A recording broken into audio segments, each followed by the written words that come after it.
is Ethan Whitesell, and I chose the film Departures because it is a Japanese film, and I'm very interested in Japanese culture as a whole. So, this film follows a man named Daigo, who is a cellist in an orchestra in Tokyo, and eventually his orchestra shuts down and he becomes jobless, and he then picks up a job as a departure, which he thinks is a travel agency job, I guess, with planes or just traveling. And uh, eventually he comes to realize that he actually applied to be a job cleaning up deceased bodies and doing Japanese rituals on the bodies. And but he decides to stick with the job for the money, of course, because he needs money. And he eventually falls in love with this job. And his wife finds out about this job, and she is questioning it and she's judgmental. But eventually, after watching Daigo do this job and do the work for it, she realizes it's a beautiful job, and um, she eventually comes to terms with that. So later in the film, his wife, Daigo's wife, Micah, becomes pregnant, and around the same time, Daigo's father also dies. Daigo didn't really have a good relationship with his father, but uh, decided to do the prep and ritual with him, anyways.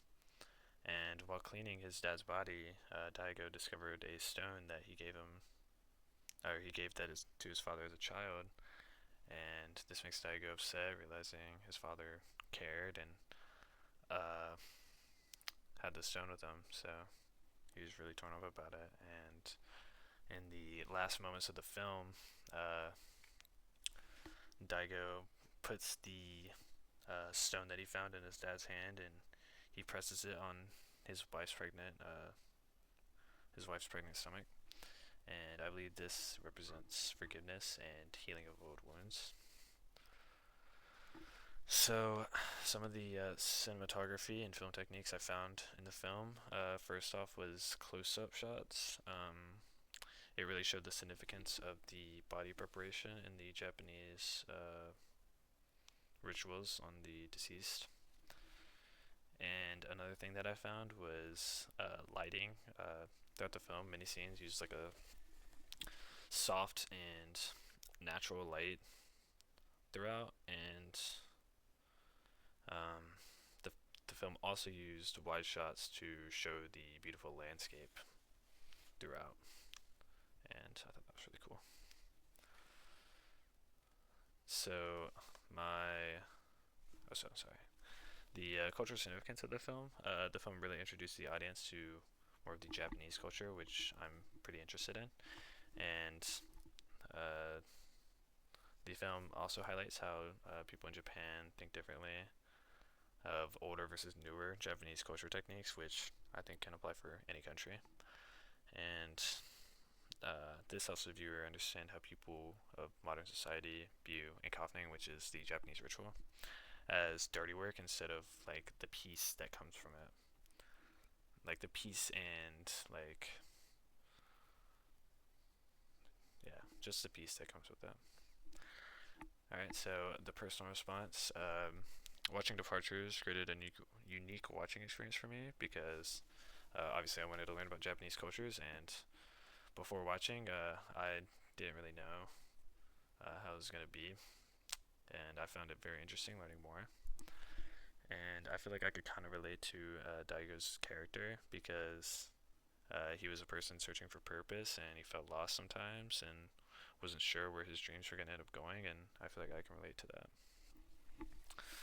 So a reflection would be the film centers around how others love to judge other people based on um, jobs, based on hobbies, based on anything before they like get a chance to recognize it and learn of it.